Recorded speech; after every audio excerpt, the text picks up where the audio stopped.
મારી છોકરી મરી ગઈ એટલે એને ફાંસીની જ સજા આપવાની છે. ફાંસીની સજા આપવાની એટલે આપવાની. નમસ્તે મિત્રો, કેમ છો યાર? ફરી એક નવા વિડીયોમાં તમારું હાર્દિક સ્વાગત છે.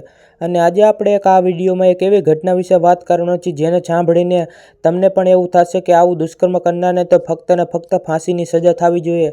તો મિત્રો, આ ઘટના છે દાહોદ જિલ્લાના પીપળિયા ગામે બનેલી છે, જેમાં સ્કૂલના આચાર્ય જેનું નામ છે ગોવિંદ નટ, એને સ્કૂલની 6 વર્ષની બાળકી જે પહેલું ભણતી હતી તેની સાથે દુષ્કર્મ એટલે કે બળાત્કાર કરવાનો પ્રયાસ કર્યો હતો ને પછી આ છોકરીને મારીને સ્કૂલની પાછળ કમ્પાઉન્ડરમાં ફેંકી દીધી હતી.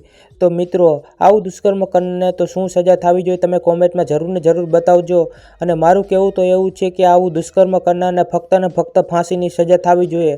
તો મિત્રો, હું તમને આગળ બતાવવાનો છું કે આ છોકરીના માતા પિતા શું કહી રહ્યા છે. પણ એ જોતાં પહેલાં જો તમે આ ચેનલ ઉપર નવા હોય તો વિડીયોને એક લાઇક કરી નાખજો અને ચેનલને સબસ્ક્રાઈબ કરી નાખજો. તો મિત્રો, તમે સૌથી પહેલાં આ છોકરીના માતા પિતાનો વિડીયો જોઈ લો કે છોકરીના માતા પિતા શું કહી રહ્યા છે. આવું બીજી વાર કોઈના ઘરની દીકરીને આવું થાય નહીં. પહેલા નંબરની ગોવિંદ સાહેબની ગાડી આવી તો અમને જોઈને ઊભી રાખી દીધી. ઊભી રાખી અને કે ચાલ બેટા બેસ. ઘરે આવીને પપ્પાને કીધું કે છોકરો કે આ સવારથી નિશાળમાં છે જ નહીં. છોરો એવું કે છે તો સાહેબની ગાડી બેહાડીને નિશાળે સવારથી એમ જોઈ જ નથી. એમ કે તો છોકરી ક્યાં ગઈ?